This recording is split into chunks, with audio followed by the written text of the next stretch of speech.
Welcome to face mass. நம்ம யாரை பற்றி பார்க்க போகிறோம்னா, அதிமுக வழக்கில் எல்லாத்துலேயும் பார்த்தீங்கன்னா எடப்பாடி பழனிசாமி தான் ஜெயிச்சார். அவர்கிட்ட தான் மெஜாரிட்டி இருக்குன்னு சொல்லிட்டு. ஸோ எடப்பாடி பழனிசாமி கண்ட்ரோல் இன்னும் அதிமுக வரலான்றதுக்கு ஒரு உதாரணம் சொல்லிகிட்டே போகலாம். ஸோ சீனியர் முன்னாள் அமைச்சர்கள் C V Shanmugam, SP Velumani, Thangamani இவங்களோட தயவு இல்லாமல் எடப்பாடி பழனிசாமியால் எந்த ஒரு முடிவும் எடுக்க முடியாது. இது ஒரு விஷயம். இரண்டாவது விஷயம் என்ன பார்த்தீங்கன்னா, அதிமுகவில் பார்த்தீங்கன்னா மித்த மாநிலங்களையும் கட்சி இருக்குது. புதுச்சேரிலாம் சொல்லிட்டு அங்கேயே இருக்காங்க கர்நாடகாவில். ஸோ அங்கே அவர் போட்டியிட விரும்பியிருக்காரு. அவர் பார்த்திங்கன்னா அவர் விருப்பத்தை பார்த்திங்கன்னா தமிழ்நாட்டில் இருக்க நம்ம எடப்பாடி பழனிசாமிகிட்ட சொல்லியிருக்காங்க. இல்லைப்பா வேணாம்ப்பா, கூட்டணி கட்சிகள்லாம் வேணாம்னு சொல்கிறாங்கன்ற மாதிரி பார்த்திங்கன்னா ஒரு விஷயத்த சொல்லியிருக்காரு.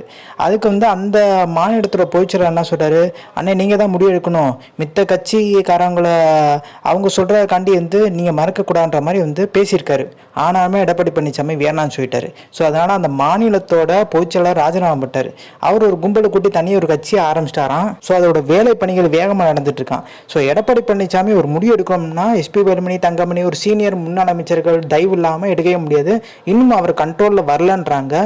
ஸோ போக போக நாட்கள் போக போக பார்த்தீங்கன்னா மிகப்பெரிய லெவலில் மாஜிக்களை பார்த்தீங்கன்னா அதிருப்தியை வெளிப்படுத்துவாங்கன்றாங்க. ஸோ இந்த இன்ஃபர்மேஷன் பிடிச்சா லைக் ஷேர் தேங்க்ஸ் ஃபார் வாட்சிங் திஸ் வீடியோ.